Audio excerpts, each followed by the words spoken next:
자, 아브라함이 여기 창세기 15장 10절 17절에 아브라함이 그 모든 것을 취하여 그 중간을 쪼개고 그 쪼갠 것을 마주대하여 놓고 그 새는 쪼개지 아니하였으며 솔개가 그 사체 위에 내릴 때 아브라함이 뭐 했더라? 쫓았더라. 그러면서 해질 때 아브라함이 깊이 잠든 중에 캄캄함이 임함으로 심히 두려워하더니. 제가 애굽 얘기를 구체적으로 하기 전에 먼저 어떻게 이스라엘 백성이 요셉을 통하여 애굽에 들어갔는데 어떤 일이 벌어졌는가? 여기 예언이 되어 있는 게 있어요. 애굽에 대한 예언이 있다고. 이스라엘 백성이 어떻게 들어갈 수밖에 없는지. 자, 그러기 전에 먼저 보세요. 아브라함이 소와 양을 취해요. 제단을 쌓습니다. 그런데 뭡니까? 여기 뭐를 쪼개요? 여기 중간을 쪼개. 재물은 무조건 그 당시에 중간을 쪼갭니다. 여러분, 이 말씀이 무슨 말씀인지 아세요? 마음을 쪼개야 되는 거예요. 무릇 지킬 만한 것 중에 내 마음을 지키라. 여러분, 신앙은 뭘로 하는 겁니까? 신앙은 마음이에요. 입으로 주를 시인하고 그 말씀이 마음으로 내려와야 된다고. 마음이 정신이기도 하지만 이 머리기도 하지만요. 그렇죠? 진짜 우리의 심령이라고요. 여기가 움직이지 않아. 막 뭉클하고 감동받으면 심장이 막 어떻습니까? 막 그러고 누가 뭔가 슬픈 일을 당하면 가슴이 메이고 여기가 메이잖아. 그렇죠? 중간을 쪼개야 된다고. 중간을. 여러분, 이 말씀이 뭔 줄 아세요?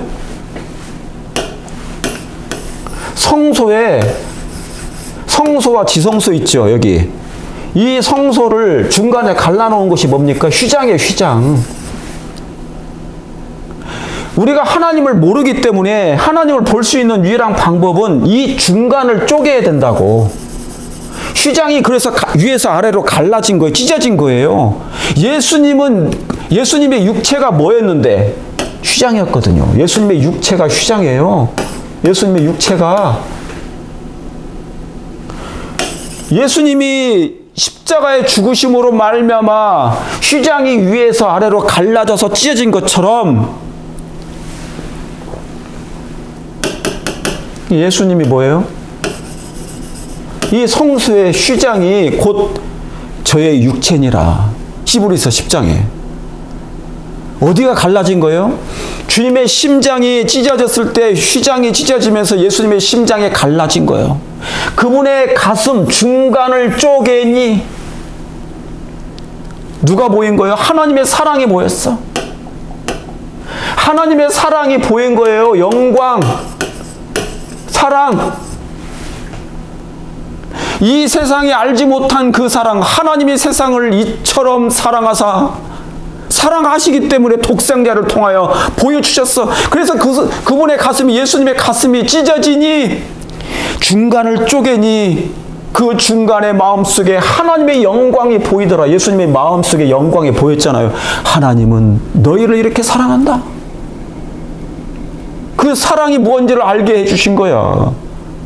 휘장이 찢어지면서. 성소의 휘장이 찢어지면서 뭡니까? 하나님의 지성소에 있는 하나님의 영광이 나타난 거야. 그 영광이 뭐예요? 반사된 거지. 비로소 우리가 하나님의 사랑이 여기 있다 알게 된 거죠. 여러분, 제자들 12제자들이 어떻게 해서 오순절 성령을 받아요? 다락방에서 저녁 기도에 힘쓸 때 비로소 그들이 하나님의 사랑은 여기 있다고 깨달은 거예요. 비로소 하나님의 사랑이 무엇임을 알게 됐어. 그때 그들에게 뭐예요? 오순절 성령이 강림하신 거예요. 늦은 빛 성령 때도 하나님의 사랑을 비로소 깨닫게 될 때. 그래서 뭐를 쪼개요? 우리의 심령을 쪼갠다고요. 그게 중간을 쪼개는 거야, 이게. 여기 아브라함이 그 재물을 모든 것을 취하여 그 뭐를요? 중간을 쪼개니.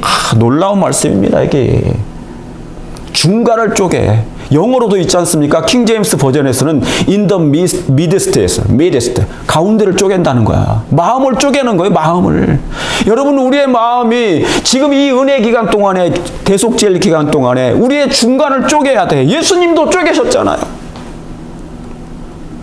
우리가 뭐라고 안 쪼개? 근데 오늘날에는요. 심령을 쪼개는 일이 드물어졌어요. 갈수록. 왜? 애굽화 돼가고 있거든. 세상을 너무 사랑하고 타협하고 있기 때문에. 형식적인 신앙 예배가 아주 갈수록 깊어지고 있어. 그 솔개가 그 사체 위에 내릴 때 아브라함이 쫓아요. 여러분 솔개는 이방인들을 상징해요. 악인들을 상징한다고. 그러니까 뭡니까? 그 시체가 누굽니까? 여러분 여기 제물은 예수님밖에 없어요. 예수님을 표상한다고. 그러니까 이 솔개가 이 사체 죽은 제물을 먹게 하면 안 된단 말이죠. 그래서 아브라함이 쫓아버린 거야. 개들이 예수님을 에워쌌죠. 십자가 주변에서. 개들이 에워쌌다고. 그 개들이 누굽니까? 로마 병사들 뭐 뿐만 아니라 다 감히 예수님을 건드리려고 하는 거야. 이 예수님은 이제 무덤으로 그대로 들어가셔야 돼. 사체가 이 솔개들에 달라들어서 뜯어먹으면 안 돼요. 그래서 아브라함이 쫓았다고. 아브라함은 이 사체를 생각하면서 누굴 본 거예요? 예수님을 생각한 거예요. 그게 진짜인지 아닌지 여러분이 확인하시려면 갈라디아서를 보세요. 갈라디아서 3장 16절 읽어보세요. 멀라디아서 갈라디아서 3장 16절 아브라함이 무엇을 받는지. 그리고 요한복음 8장 끝절에 보세요. 50 몇 절인가? 50절부터 보세요. 아브라함이 누구를 기다렸는지 보세요. 예수님이 직접 얘기해 주신 거야. 그러니까 이 아브라함이 이 일을 한 것은 예수님께서 알려주신 거야. 다 그때 동행하면서 내가 이렇게 될 거다고. 아, 그거 생각하면요 얼마나 마음이 놀라운지 몰라. 마음이 막 감동이 나. 왜요? 아브라함은 누구하고 지금 대화하고 있었던 거예요? 그리스도와 함께 대화하고 있었던 거예요. 이 당시에 다. 그러니까 그 행위를 한 거지. 예수님의 죽으시는 행위를 다 한 거예요. 그러면서 뭡니까? 여기 해질 때 이게 바로 뭐냐면 성경 연구 양육형이에요. 제자 훈련도 이렇게 하는 거예요. 예수님을 깨닫게 해야 되지. 구약을 통하여서.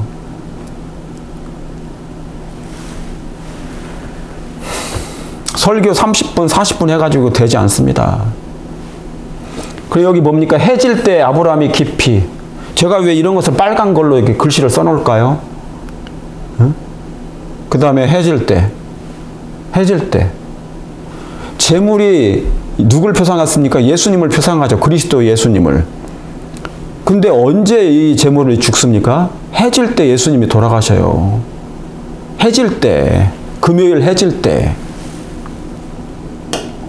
금요일 해질 때 제물을 어린 양을 잡잖아요. 흠없는 어린 양을 해질 때 잡아요. 예수님이 십자가 때, 유월절 때, 해질 때 죽으신다고 그분이. 아담과 하와가 아담의 옆구리에서 하와가 몇째 날에 나와요? 해질 때. 6째 날 해질 때. 이게 무슨 얘기인지 아시겠죠? 그러면 이런 걸 제가 알려드리면 제가 연구해서 성령께서 깨닫게 해주신 거니까 여러분은 뭐냐면 기가 막히게 탄성을 올려야 된다고. 바로 그 말씀이었구나. 그거였구나. 아담의 옆구리에서 누가 나왔어요? 하와가 나왔잖아요. 6째 날 해질 때. 로마서 5장 14절 읽어보세요. 이것을 설교단에서 어떻게 하냐고 하긴 하지만 간단하게 터치하고 넘어갈 뿐이지. 로마서 5장 14절에 아담은 오실자의 표상이라 예수님을 표상하잖아. 아담이 옆구리에서 여자가 나오잖아요. 교회잖아. 교회. 몇째 날에? 6째 날에. 그러면 6째 날이면 지금 6,000년 끝자락이 있으니까 이 6,000년이 돼가는 끝자락에 누가 나와야 돼요? 영적 하와가 나와야 된다고. 여자가, 순결한 교회가 다시 준비돼야 된단 말이죠. 제가 그 순결한 6째 날 하와 같은 여자를 준비시키려고 지금 이 기별을 증거하고 있어요, 지금. 그런데 교회가 이 기별을 사람들이 너무너무 싫어해. 저를 통해서 하는 기별을. 안 봐요, 안 봐. 제 방송을. 이 놀라운 진리를 깨닫게 해드리는데도 에스라가 했던 일을 제가 지금 해주고 있잖아요. 느헤미야 8장에 있는 에스라가 그 일을 했다고요. 율법을 낭독하여 해석하여 깨닫게 하고 가르치고 있다고. 그런데 이것을 듣기를 너무너무 싫어해. 그냥 편한 설교만 들으려고 하니까 제가 그냥 복창이 터지는 거지. 이거 깨달아야 되는데. 그래서 하나님의 사랑을 말씀으로 더 준비돼야 되는데, 전신갑주를 입어야 되는데, 이거 말씀 연구하고 싶지 않아요? 이렇게 되면 얼마나 좋아. 6,000년의 끝자락에 누가 나와야 된다고. 이 하와처럼 제2의 마지막 하와가 탄생해야 된단 말이죠. 순결한 교회가. 자, 그래서 중간을 쪼개는 일이 지금 필요하다. 상한 심령 통회하는 마음과 시편 51편에 상한 심령을 통회하는 마음과 상한 마음을 주시옵소서. 대속죄일은 이 일이 필요해요. 마음이 심령이 탄식해야 된다고. 내 작은 죄 하나 때문이라도 마음이 심령이 상해야 되고 통회하는 마음을 가져야 된다고. 목사들이 어디 교회 더 좋은 교회 어디로 막 이동하는 것에 초미에 관심 갖지 말고 인사이동해. 내일도 이제 뭐냐면 또 총회하죠. 동중한 앞에 총회하더만요. 동중한 앞에 또 총회하는데 오로지 관심이 그밖에 없어. 총회가 뭐 다른 얘기 듣고, 다른 얘기가 귀에 들리나요? 다른 거 들리지 않아요. 뭐 사업 보고 들리지 않아. 누가 합회장 되느냐가 관심이 있어. 초미의 관심. 누가 총무부장 되느냐, 누가 임부장 되느냐, 그게 초미의 관심이야.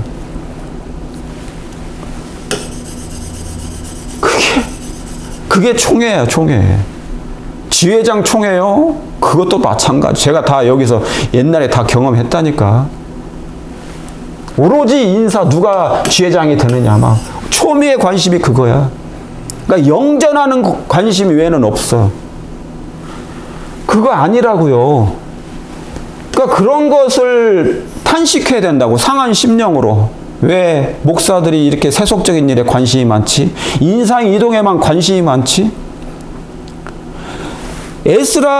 에스라처럼, 그 제사장처럼 어떻게든지 백성들을 성전을 재건하는데, 품성 건설하는데 준비시켜야 될까? 말씀을 깨닫게 하는 일에 해야 되는데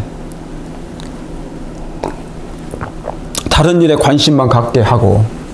잠언서 4장 23절에 마음을 무릇 지킬 만한 것 중에 내 마음을 지키라. 여기 중간을 쪼개고 생명의 근원이 거기에서 있느니라. 생명의 근원이 어디에 있다고요?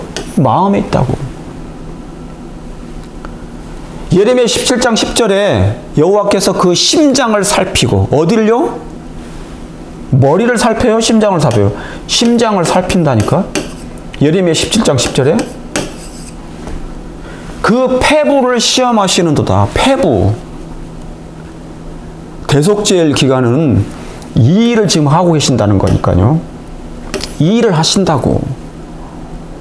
근데 우리는 제밥에 관심이 있으면 안 된다고요. 바벨론에 살면서, 애굽에 살면서 제밥에만 세상에 세속적인 것을 더 누가 많이 가지고 있느냐, 누가 성공하느냐,